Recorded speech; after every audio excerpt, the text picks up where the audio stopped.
तो आज की कहानी है भूतिया घर के बारे में। तो कहानी को स्टार्ट करते हैं। बहादुरगढ़ नाम के शहर में एक बेहद पुराना घर था। उस घर के सब लोग भूतिया और अपशुगनी कहते थे, क्योंकि जो भी वहां रहने आता उनकी किसी न किसी कारण से मृत्यु हो जाती थी। इसलिए वह घर खरीदने के लिए कोई भी तैयार नहीं होता था। एक बार विजय नाम के शख्स ने उस घर को बहुत ही सस्ते दाम पे खरीद लेता है और अपने बेटे मोनू के साथ सारा सामान लेकर वहां रहने आ जाता है। घर शिफ्ट होने के 1 से 2 दिन में ही विजय को अपने आसपास अजीबोगरीब घटनाएं घटित होने का एहसास होता है। पहले तो वह इसे नज़रअंदाज कर रहा था, लेकिन जब उसे घर में किसी की मौजूदगी का एहसास होता लगा तो वह सतर्क हो गया। एक दिन की बात है जब मोनू दौड़ते हुए विजय के पास आया और कहते लगा कि वॉशरूम में पानी अचानक बंद हो गया और उसने वहां सफ़ेद कपड़े में एक औरत को देखा। इतना कहते कहते मोनू अचानक चुप हो गया और विजय की ओर उंगली दिखाते हुए कहने लगा, पापा, वो औरत आपके पीछे खड़ी है।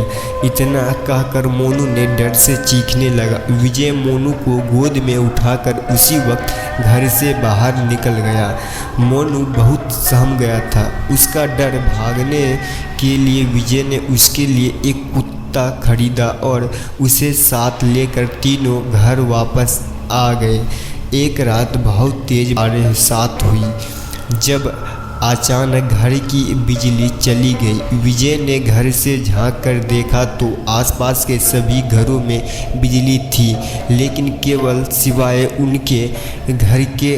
तो उसे लगा कि ज़रूर कोई पावर सप्लाई में कुछ गड़बड़ी हुई है। इतने में विजय को मोनू के ज़ोर से चिल्लाने की आवाज़ आती है। विजय दौड़ते हुए टॉर्च लेकर उसके पास जाता है। मोनू को दोबारा घर में वह औरत दिखाई देती है। मोनू को सहमा देखकर विजय अब उसके अपने साथ बिजली ठीक करने के लिए पावर हाउस ले जाता है। उनका कुत्ता भी यहाँ वहाँ देखकर ज़ोरों ज़ोरों से भौंकने लगता है। विजय को आभास होता है कि कोई उनके पीछे पीछे आ रहा है। पावर हाउस का दरवाज़ा खोलते ही विजय को सामने एक लाश दिखाई देती है। लाश देखकर मोनू भी डर के मारे चिल्लाने लगता है।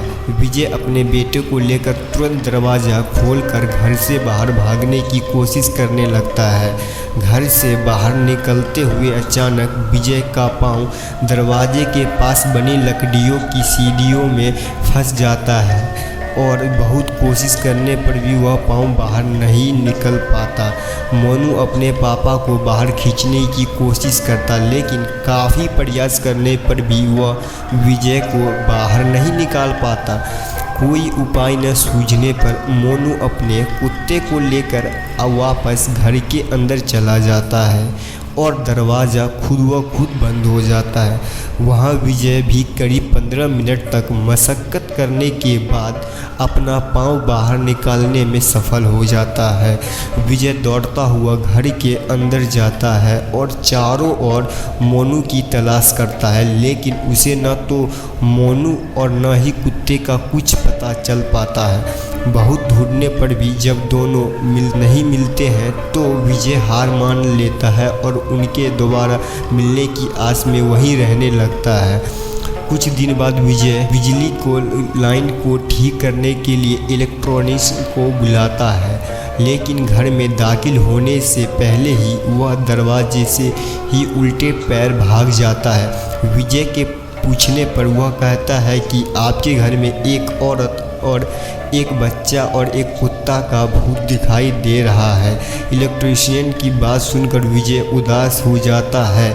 उसे एहसास हो जाता है कि अब उसका बेटा कभी लौटकर नहीं आएगा। उसके बाद विजय वह घर छोड़कर चला जाता है और कभी लौटकर नहीं आता है।